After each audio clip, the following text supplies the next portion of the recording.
So good evening, good afternoon, everybody. It's so nice to have you here. Welcome to this webinar, Five Keys to Effective Communication. I'm executive coach, leadership expert, and best-selling author Libby Gill. And over the next 45 minutes, I want to share some communication strategies to help you advance to the next level of your career, whatever kind of business you're in. And we were just sharing who's in small business. We've got a great group of people from really all different types of businesses: corporate, tiny biz, small biz, nonprofit, higher education, all kinds of different things. And as I mentioned, for those of you who stick with me to the end, I'm not only going to take your questions, and I'll unmute you so you can ask some questions, but I've got a super special hot off the press bonus just for you. And as I mentioned before we jumped on the recording, lots of people talk about communication. There's a lot of information out there. So my goal is to give you some thoughts, some ideas, some concepts, and really some strategies that you can use that you may not hear so often, and some ways that you can apply those to your unique work situation, whatever's happening in your workplace.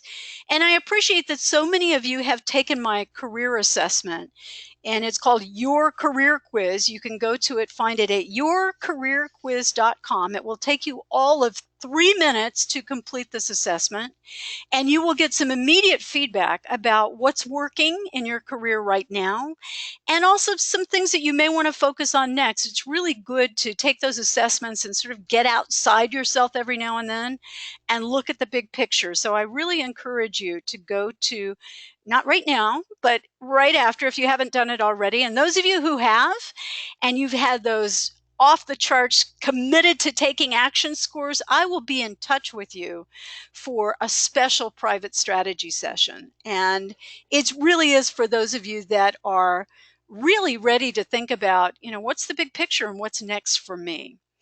So you're in the right place today if you've really been thinking about what's working, what's not, how you can be a better communicator. And it may be that you're struggling with some things, and I'd love your feedback as we go along. So if any of these resonate for you, just put a yes as we go along, as I talk you through some of these sort of, as we call, pain points in coaching, some of the things you may be grappling with. If you've ever felt like you have struggled to deliver a clear and concise message, and maybe you've experienced that frustration when you think you've been clear as a bell, and yet people are not getting it, they're not understanding you. And if it happens often enough, you begin to realize that it's you, it's not them, that you are the common denominator.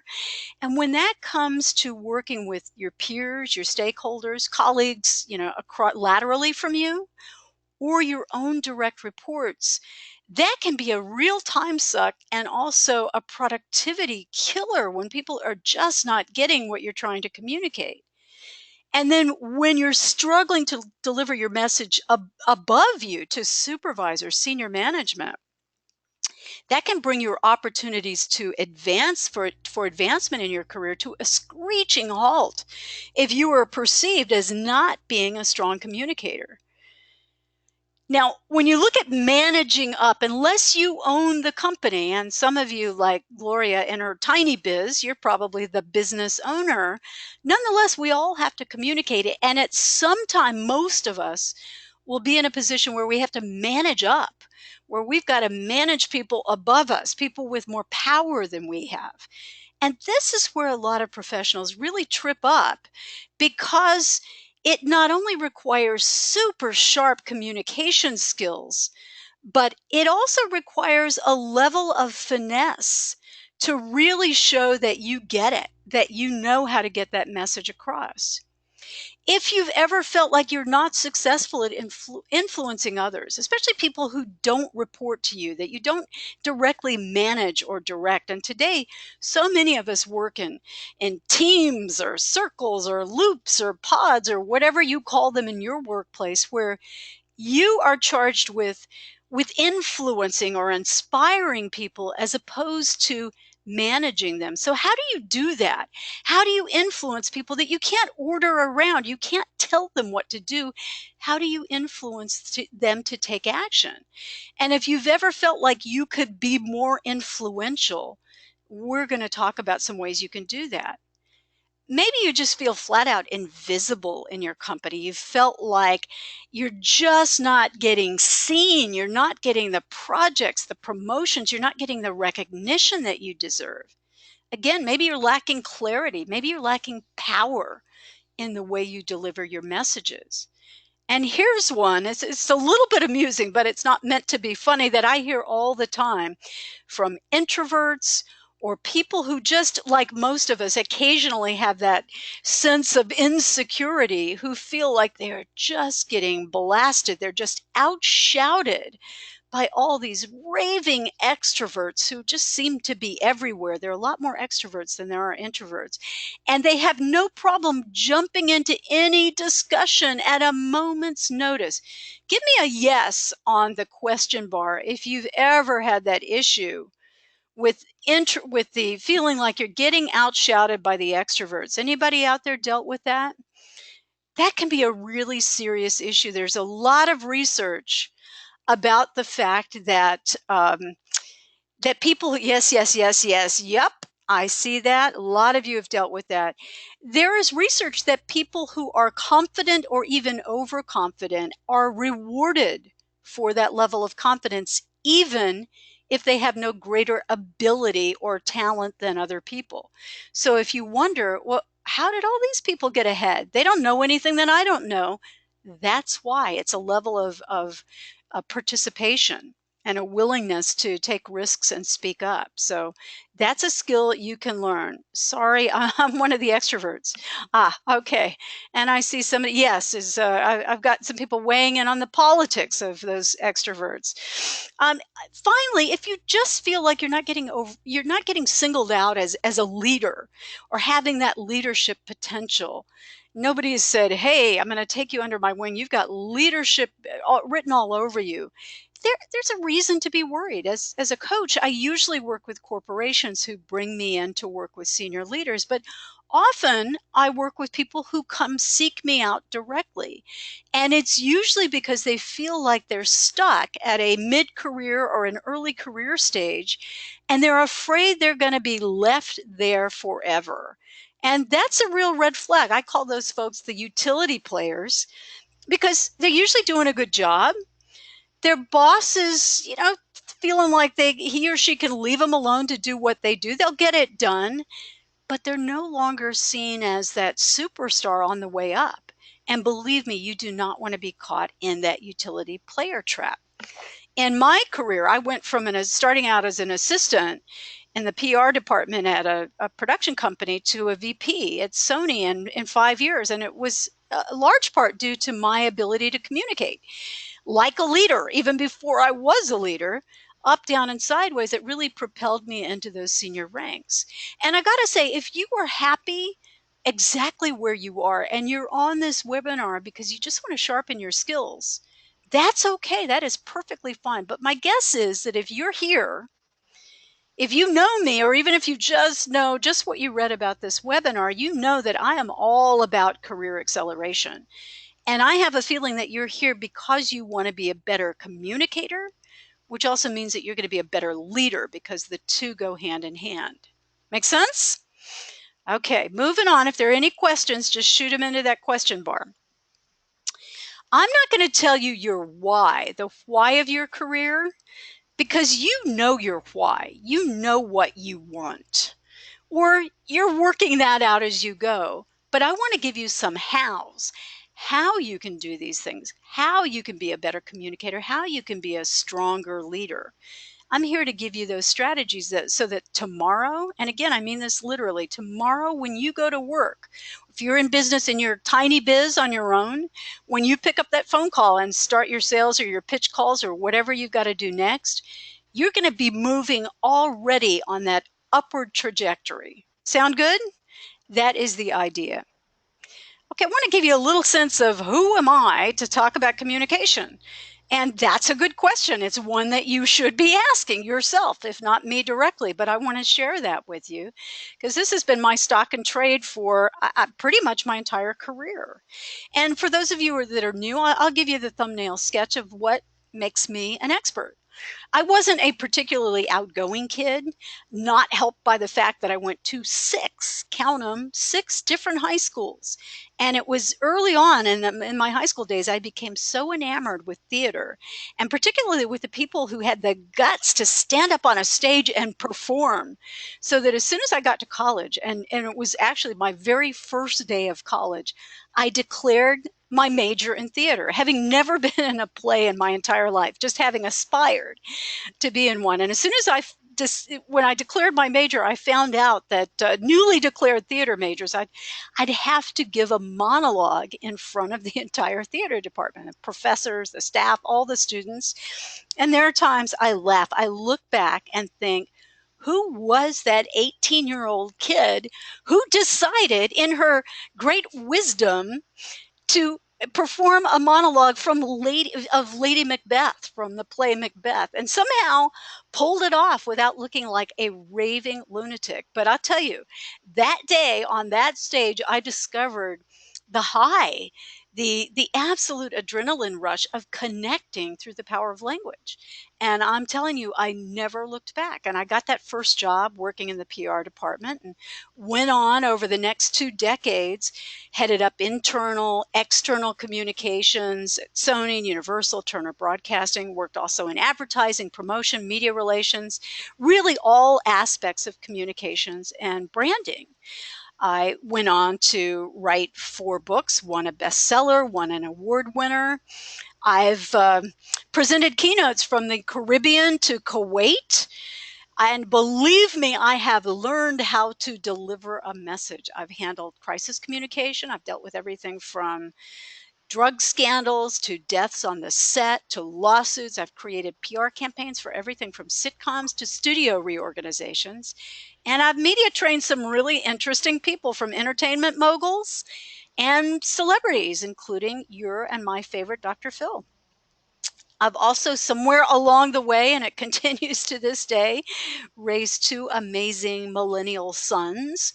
So all of you working parents, I have a special place in my heart for you. I must admit, I've got the world's greatest ex-husband.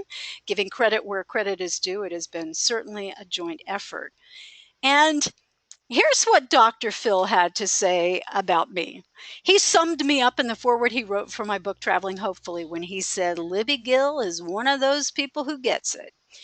And today, I really want to make sure that you get it, Some high points about communication. Oh, very funny. Um, Decon, who says, wait a minute, I thought Lady Macbeth was a raving lunatic. Yes, you're absolutely right. You're the funny one who's also the extrovert.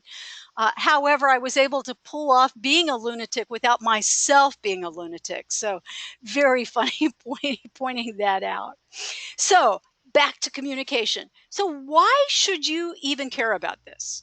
And it's really personal why you care. And you probably know, if you are interested in being a stronger communicator, a better leader, advancing in your career, it's because you've probably got your eye on something right now. You want that promotion. You want to build your company and your business. You want on the right team, on the right project task. You want to be on the right track. You want to be identified with what I and my colleagues call a hypo, a high potential, somebody who has been identified by management as being someone worth investing in. And also because you want more money, more power, and more fun. And really, the higher you go, and not everyone will tell you this, where you are making more money and you do have more power, which means nobody's going to give you any grief for taking a sick day or a vacation or going to your kid's parent-teacher conference, and having more fun, because frankly, feeling recognized and rewarded for what you work so hard at is a great feeling. And disclaimer here, if you're one of those people who thinks, if I work hard enough, other people are just going to notice, Forgive me for bursting your bubble, but it's really not going to happen. Maybe if you're one in a million, but for most of us who spend a career working hard, you've got to call some attention to what you're doing, and you do that through communication. So, here's what I'm not going to talk about today. I'm not going to talk about authenticity, listening skills, executive presence, or creating great presentations. Not that those aren't important. In fact, they are extremely important. And because they are, I've addressed them in a lot of other places on my blog on libbygill.com and webinars. And I will also address any of these or all and more in a private strategy session specific to your career situation, far more useful than digging into all of those. But here's what I do want to talk about. And by the way, I mentioned that I had spoken from the Caribbean to Kuwait. Well, that's a picture of me in Kuwait. And it was really fun talking to the young leaders in the Mideast, which I did at the end of last year. So what I'm going to talk about is the language of leadership. I want to give you a real framework and a checklist to help you frame communication and ask the right questions. I want to give you some ideas for giving and getting fearless feedback. Huge part of communication and not easy to do. That's a real art form. I want to give you some thoughts about thinking like a journalist. In my corporate days, I was known as one of those people. If I needed input or direction from my boss, man, I could sum it up on a Post-it note and catch him in the hallway or in the elevator. I could get more direction in 5 minutes than a lot of people could in an hour. And it was really that thinking like a journalist and framing the questions and giving the salient points up front. We'll talk about customizing your communication. And I think of all of these, all are so critically important that is probably the one that is massively essential, because framing your communication and customizing it to the listener is what really draws people to you. They know that you hear them, that you see them, and that you're thinking and speaking in a way that they get. And that leads us to the last one, reading the room. And this may sound a little bit like alchemy or the powers of ESP, but I want you to become a better judge of your own environment. Whether you're an entrepreneur, and that means clients and sales calls and that piece of your environment, or if you're in a corporate setting where you've got to deal with colleagues or you're client facing, it's really understanding what you're walking into in every kind of workplace scenario. And as much as some of that is intuitive, you can sharpen those skills. All right. Any questions so far? Just throw them in that question box and I'll get to them. Okay. And meantime, I'm going to go on and talk about the language of leadership. This is a really good go-to list for incorporating simple and straightforward language into your everyday vocabulary. Whether you are framing your communication and your leadership to speak up to your senior management about what you're doing, you're talking laterally to your peers and colleagues, or you're managing direct reports, you can adjust this to fit your situation. But it all starts with the vision. As a leader, and when I say leader, that's wherever you are on the food chain. To me, a leader is not necessarily a title or a salary. It's the people who step up and get noticed, who take the risks, who strive to be visible, who don't hang back in the shadows. And as a leader, you want to share your perspective on where you're headed. If it's a one-time meeting where you state that this is the purpose of this meeting, I love people who do that, by the way, or it's the year-long strategy. Let people know where you're headed, as well as the competitive landscape of the industry. And you may not always be able to share every detail. You may not know every detail, but aim for transparency, inclusion, because when you're an open book, people feel like you've got nothing to hide, that you trust them enough to tell them the truth, to confide in them, and that lets them know that you want them on your team. Again, they don't have to be direct reports. They've got no choice in the matter unless they leave in many cases. They're on your team. But you want to instill that feeling across the board that you share a vision with other people and you get them excited about it. Now you got to break it down a little further. Here's the plan. Whether you're managing a company or a team or just even yourself, think in terms of looking ahead. I always think in 1 year to 18 months, a year ahead, and then start working backwards, quarter by quarter, month by month, week by week. Those of you who are in my coaching group now, and I see a couple of you, I love you for being here.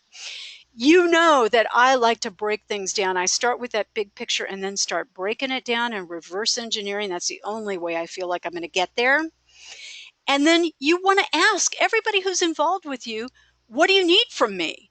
That includes people above you, people beside you, people below you. What do you need from me? Set those, once you've set those critical tasks and the milestone markers, you know who owns what project. You're communicating without ambiguity. You're letting go of corporate speak. You're making sure that you're crystal clear. It's really easy for people to answer that question. And when you check in regularly, at least as often as the milestones, as the markers that you've set, so that you know people are on time, that they're on task, that everybody's heading in the right direction, they're going to feel much more secure, and they're going to be open about telling you what they need because there's a level of trust there, because you've gotten rid of some of the fear. Find out what your team members need, either directly by talking to them, or if you've got a big group, by going through your managers. When you hit issues and problems, as you invariably will, we all do, resolve those conflicts right away and make it fair and across the board. I hear from a lot of people, big complaint I hear as a coach is that bosses play favorites. So if you're in a position where you can level the playing field, you want to do that because people notice. So don't pussyfoot around those problems. Resolve your conflicts immediately and fairly. That's a big part of finding out what people need. And then a great question just to ask all the time is, how do we improve? That's a project that you did. That's since last year's numbers. That's on any kind of initiative. How do we get better at what we do? I do a lot of speaking, as you all know, for corporations, and it's really interesting to me, the greatest meeting planners, and there are some people that are just gifted at being able to pull off, and in fact, one of them, Craig Smith, is on the line, who used to work for me, or with me, I should say, in event planning. He's a great and talented event planner. It's a real specialty. But Craig would look at an event. We had this huge annual event, and then he had a million more in the television business. He would start planning the next year's event the day after the event ended. That was all about that postmortem. How do we improve? You know, and this was an event, we had a timed rundown that was probably 12 to 15 pages for a 3 to 5 day event. I mean, it was huge. So you've always got to be looking at, what do we do better? That includes your communication. And finally, woohoo, let's celebrate. You got to be looking at the big things, of course, the big scores that you make, hitting those big numbers and targets, but also the small wins. It's really interesting. There's a lot of research that says one of the things that helps motivate people to get to, you know, their weight loss goal or their professional goal or whatever it is recognizing and celebrating the small wins. When you see, oh, I get to check that off. Oh, I get to check that off. I get to check that off. It keeps you on task. So if you're in a position to institutionalize celebrations that really fit your culture, I've got some really fun and wacky ones in my book, Capture the Mindshare, that some companies shared with me about how they celebrate. And they've got all kinds of unusual celebrations.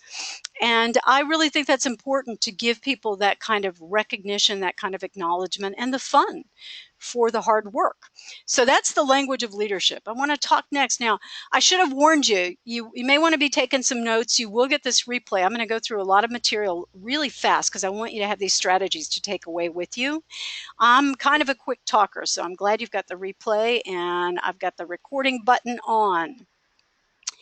Giving and receiving feedback. That is a huge part of communication, something that most people don't do really well because it's hard. And what a lot of people don't recognize, if they're on the receiving end, they don't get how hard it is to be on the giving the feedback end. And yes, your company may have an assessment that you use. And if you only get feedback once a year on your performance appraisal, something is not working. So I'll give you an idea how you can ask for feedback. But on the person who's giving, get rid of that old praise sandwich. There's a derogatory, a much worse term that starts with an S and has 4 letters, sandwich, for people who put the complaint in between 2 pieces of, the bread as the compliments. What happens with that model of that praise sandwich? Oh, you're so great at this. Here's what sucks. Oh, and you're so great at this. People hear, and the data backs this up, they hear the good thing and they tune out all the negative.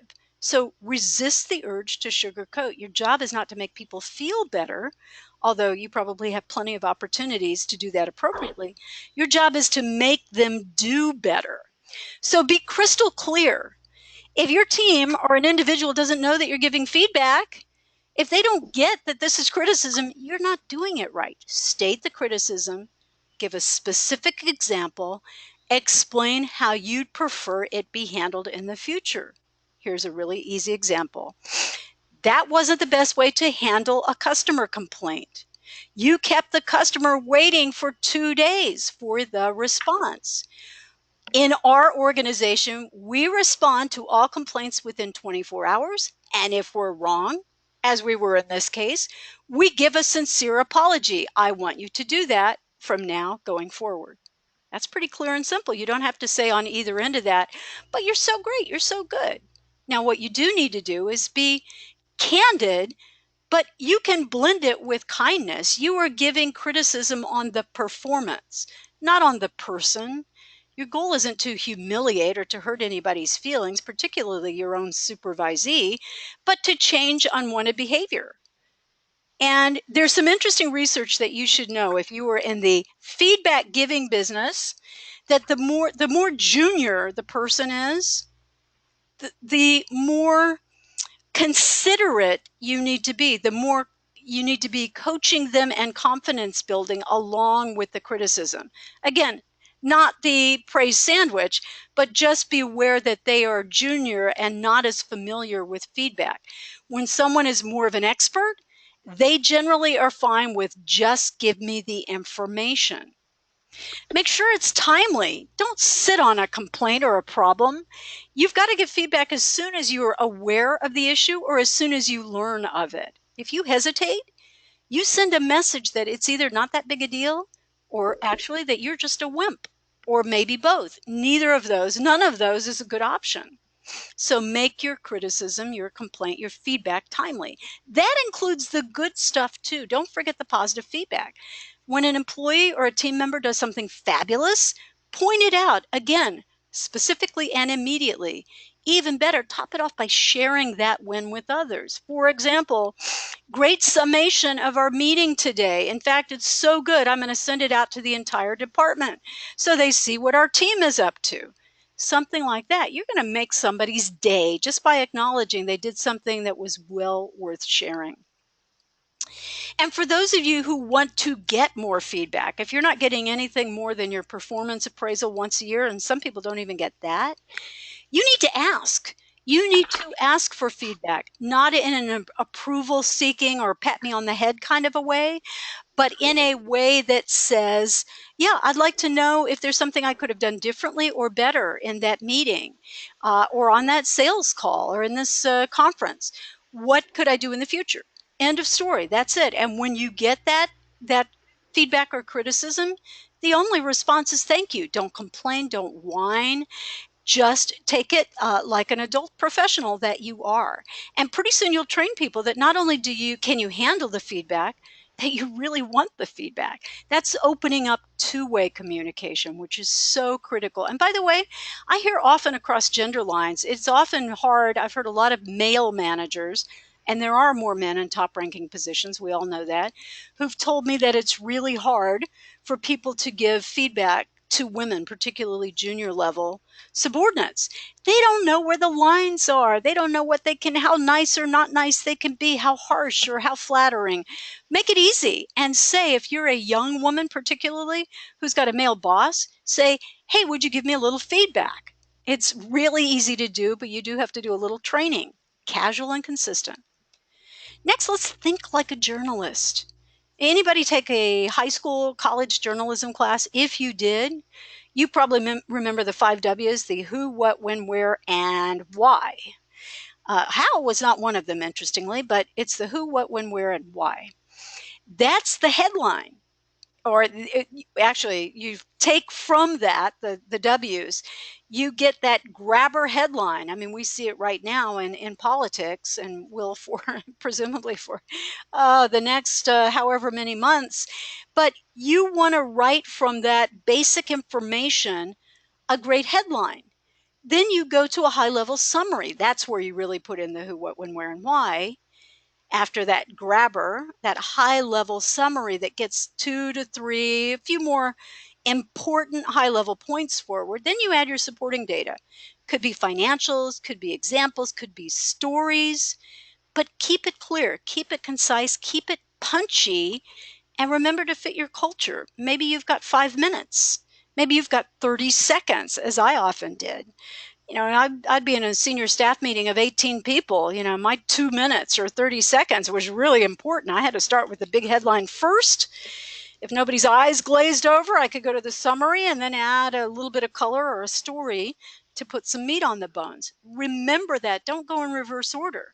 People don't have time for you to hit them with a million details and then sum it up in a headline. It's got to go the other way around.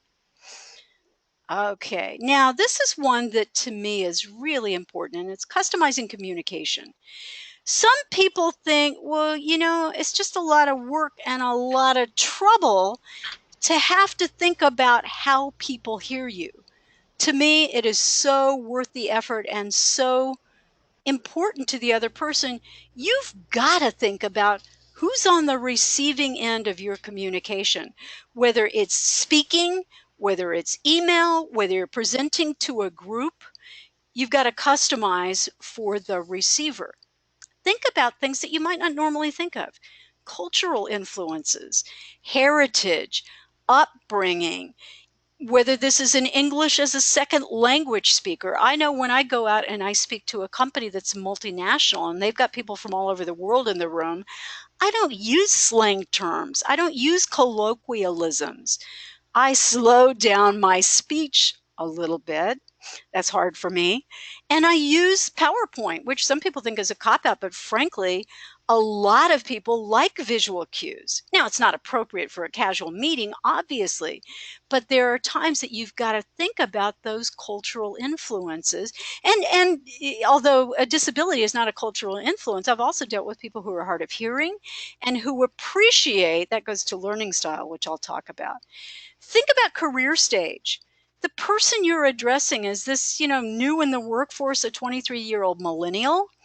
Is it a 64-year-old traditionalist or a baby boomer? Many of us have heard about the 5 or 6, depends how you count them, different stages that we have sharing one workplace. I mean, we literally have people that cross the Gen X, Gen Y, millennials, traditionalists, baby boomers.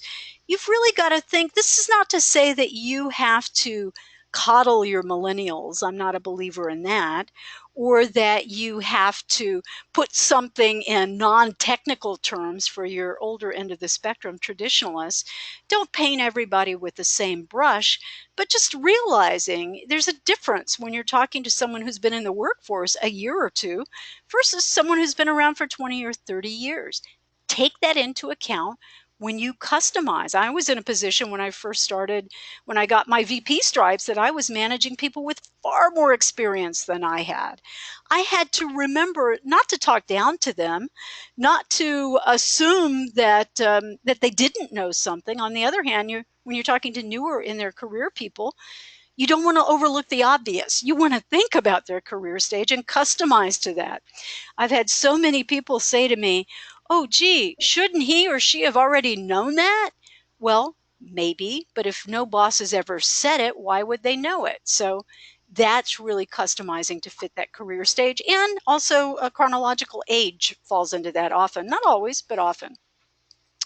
Personality type and temperament. Now that's a big one, and that requires a bit of deeper understanding of whomever you're dealing with. And I think it's worth taking the effort to get to know the people around you on more than just a professional level. Not to say you got to go out and have drinks after work, but maybe you will. But that you get a sense of what their style, their temperament, their personality really is. Some people need a little bit more gentle handling, and some people need, hit me between the eyes. There are two people that I work with regularly, and one and they're total opposites. One thrives on feedback, always wants to know how she's doing. How can she do it better? Did she do it right? Was it on time? Let's, go, go, go. And I love that. And then I have another person I work with who says, just tell me what you want and go away and let me do it. I love that too. They're complete opposites, night and day, and neither's right or wrong. It's just who they are. It's worth it to me to take an extra few minutes for the thank you, job well done. Here's what really worked. Could you think about this next time, for the one personality style, and the get out of the way and let the other person do the work that I've given them without swooping in and getting in the way after I've assigned it. That's a big boss no-no in my book. Yes, you've got to have check-ins, but don't assign something and then swoop back in and fix it. That just proves to your team that you don't really have any confidence in them. Instead, set matrix or metrics that make some sense for when you really want to check in and when you want to make sure that people get it. Again, customized to career stage. For someone who is newer, you're going to want to do it a lot more frequent check-ins. For someone who's more seasoned, maybe far less often. Now think about learning style. I mentioned people with audio or visual problems. Maybe you've got somebody who's hard of hearing. Maybe you've got somebody who's got bad eyesight. I mean, I've dealt with all of these issues. And just anybody, we all have our preferred learning styles. It may be the audio, it may be video, it may be images, it may be bar graphs, pie charts. It takes a little bit of effort to learn some different styles and to try to put all of them in your management and your communication style. But it's well worth it because you reach people where they live. You reach them in a way that's meaningful. In my course that I mentioned, that I'm going to tell you a little bit more about, I really studied learning management systems all of last year. And I picked a platform that allowed me to do audios, videos, audios of my videos so that people could learn by audio or video of the same thing. They could use either their smartphone, computer. There's also written versions of everything and short little checklists. And what I found was, not surprisingly, but a platform that has those multiple learning styles is far more successful. People learn more, they retain more, they're much more likely to reach their goals. So it's important to acknowledge that. When somebody starts talking to me about a mind map and they have those graphs, do you all know what I mean by a mind map? And there's software that will let you do this. You can download apps and they have all these circles and interconnecting arrows. It makes my head explode. I cannot use those for the life of me. And I'm not a particularly linear thinker. I'm pretty creative, but I deal in words and lists. I don't even like Excel spreadsheets. I use them because I have to, but you've got to think about how people learn and think and mix it up. It's not always about what's comfortable for you. Finally, think about your relationship with the person when you are customizing your communication.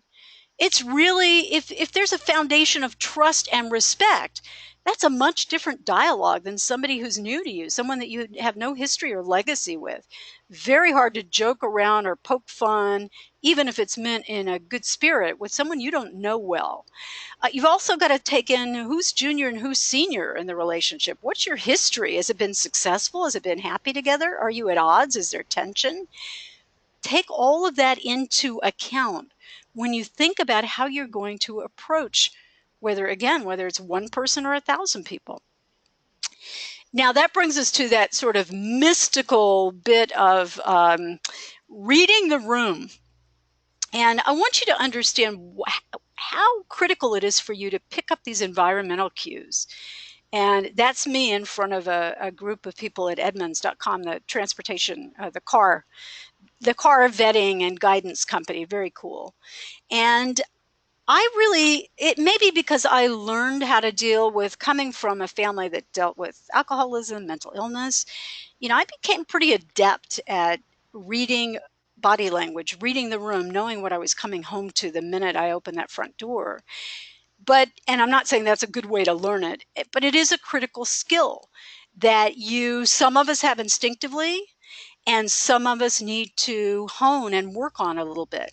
And for those of you who are constantly interacting with people, trying to influence other people, whether you're in consulting or your sales, it's especially important. But for all of us, getting a sense of what others are feeling and thinking can help you shape those interactions, how you want to get your message across.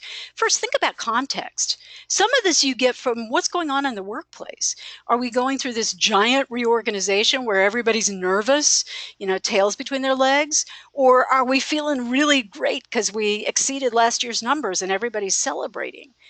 Think about your culture. Some workplaces are very blunt and direct. Others, it's a little more delicate in the interactions. You don't want to be the bull in the china shop if the culture is the opposite of that. Look at body language. Maybe you go into a meeting or in a room where you pick up that strong feeling of tension. People aren't making eye contact. Their chairs are further away from each other. It might not be the right time to crack a joke. Or maybe it's exactly the right time to crack a joke. You've got to pick up on the subtext, the emotions, the energy in order to really be a great communicator. Easier said than done, but think about it in context of your workplace. Do your homework. Don't go into a new situation or meet with new people if you haven't checked them out on LinkedIn or Google. And finally, manage your emotions. Know when it's time to be vulnerable, when it's okay to let people see you sweat, and when you've got to be just the opposite, when you want to be a fierce communicator. You got to pick your spots and really begin, even if you can't do it overnight, you've got to think about how do you use emotion, because that is the most powerful connector there is. As much as we like to think that we make decisions and we do things by logic and rationale, as human beings and primitive animals, we feel first and we think second. We feel first and we think second. How do you use that to your advantage? That's the kind of thing it's really important to learn. So this is all kind of the tip of the iceberg when it comes to communication and leadership. And I want to share, as I mentioned, just a little bit about the coaching course that I'm teaching now, and then I'm going to get to your questions. And I'll tell you, one of the people in the course, this I was going to mention, there is no secret formula. Don't we wish there were? You just can't get everything overnight. Like I said, it's the tip of the iceberg. I couldn't do 10 webinars that covered everything you need to know about communication. But the bottom line is the powerful communicators are the ones that get noticed. They're the ones who get tapped as leaders. They're the ones who get ahead in their own businesses or in corporations. And it really took me years as an executive, as an author, as a newspaper columnist to really master the art and science of effective communication. It truly doesn't happen overnight. And this is one reason I love teaching this. And in the course I'm teaching now, it's Career Success Foundation. I've got one of the people in the course is at that younger end of the leadership scale. She's new in her career, and she joined the coaching group because she really believed that investment would fast track her to a promotion in less than a year. And she's already been able to completely switch departments. She's on a different track internally in a big global organization and is heading in the right direction. I have no doubt she's going to make her goal and get that promotion that she's looking for less than 1 year on the job. Another person, completely at the other end of the spectrum, really senior, but looking at how she can leverage her track record, her expertise to make a big leap, a really significant move, her next move into high ranks of leadership. And again, for the beginner, the newbies, the young people, even people who are new in the job search, to people at the other end of their career. It's communication is something you always continue to learn and master. And in this course, we do a deep dive. It's really about linking beliefs and behaviors, working from the inside out, where we start with an assessment. It's a real snapshot of your current work-life status, a real deep dive into what's working and what's not. Then we jump way into the future so you can create this very clear picture of your ideal future, the career that you're truly looking for. Then we identify the roadblocks, mindset issues. What's in your way? Fear, doubt, self-talk, overwhelm, insecurity. We get those out of the way. Then we look at the workplace obstacles, all of those things like how are you perceived? Are you able to articulate your value? Have you built internal support? We look at the obstacles, like the one young person I mentioned who just was on the wrong track. Not that it was a bad place, but it wasn't the kind of work she wanted to be doing. A lot harder to switch later on in your career than it is at a young stage. So that's what she did. Then we create a customized blueprint and then get into staying on track, mastering factors for accountability. And there are two ways to take the course. You can do what we're doing now, which is I call it the VIP Mastermind, where I lead every single module, 6 modules. I take people through and we do a Q&A live call, and then they work through each piece with the check the box and move on to the next module. Or you can take a self-directed course at your own pace, much more cost effective for you. And just so you know, I'll send out more communications about this, but I'm going to be accepting applications for the next group starting April 1st. So stay tuned for more information on that.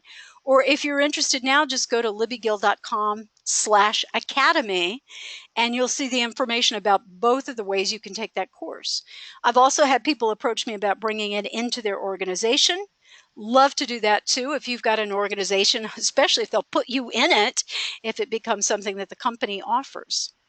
It's been really exciting for me. I love what I do. I'm going on 16 years now as a coach, another year or two, and I will outdistance my corporate career by having my own business in terms of time.